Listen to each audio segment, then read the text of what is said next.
कई बार क्या होता है कि हम लोगों से बहुत दिल लगाते हैं, बहुत प्रेम करते हैं, सब अच्छा करते हैं, अपनी तरफ से पूरे ऑनेस्ट रहते हैं, पर दुनिया कठोर है।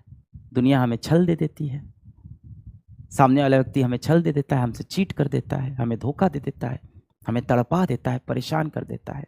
एक बार बात करने को आपको तरसा देता है। आप बोलते रह जाते हो, प्लीज़ मेरे मैसेज का रिप्लाई कर दो, प्लीज़ कॉल उठा लो। 10-10 कॉल आप करते हो, ब्लॉक हो जाते हो, दूसरों के नंबर से कॉल करते हो, और फिर आपके इस इनोसेंट से दिल में चोट पहुंचती है।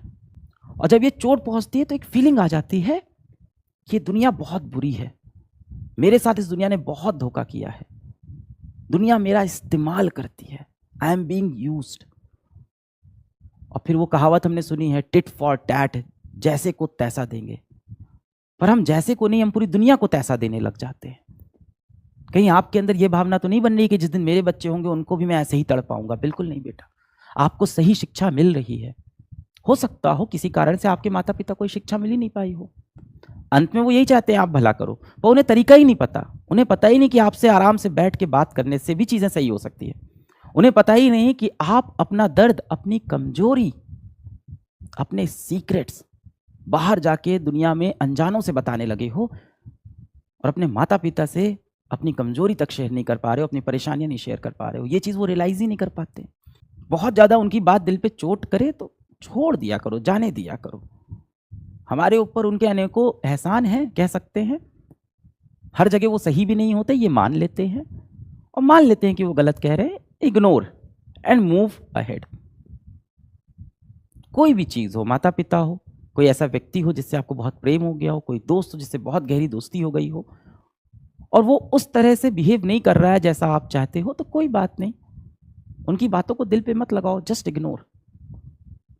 जवाब देना, लड़ाई करना, सामने वालों को नीचा दिखाना, इन सबसे बड़ी जो जीत होती है ना इंसान की, वो जीत होती है इग्नोर करना। इससे बड़ी कोई जीत नहीं है। सामने वाला व्यक्ति अगर आपको भाव नहीं दे रहा है, सामने वाला व्यक्ति यदि आपको समय नहीं दे रहा है, आपको महत्व नहीं दे रहा है, तो अब आप लड़ो नहीं, जाके उसे आप 5 पॉइंट मत बताओ कि मैंने तुम्हारे लिए क्या क्या किया है, मैंने तुम्हारे लिए कितने पापड़ बेले हैं, मैंने तुम्हारे लिए कितनी मेहनत की है।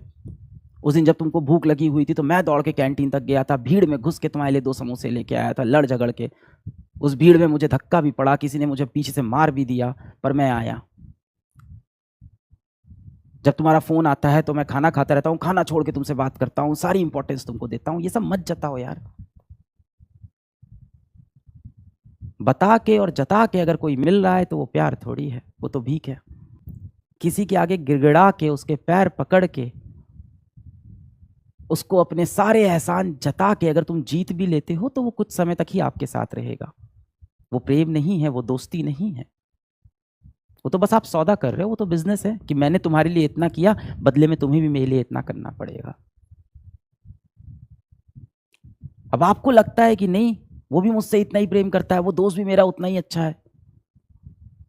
अब आपको लगता है नहीं नहीं, वो तो मेरे लिए बहुत कुछ करता है, वो भी मुझसे बात करता है।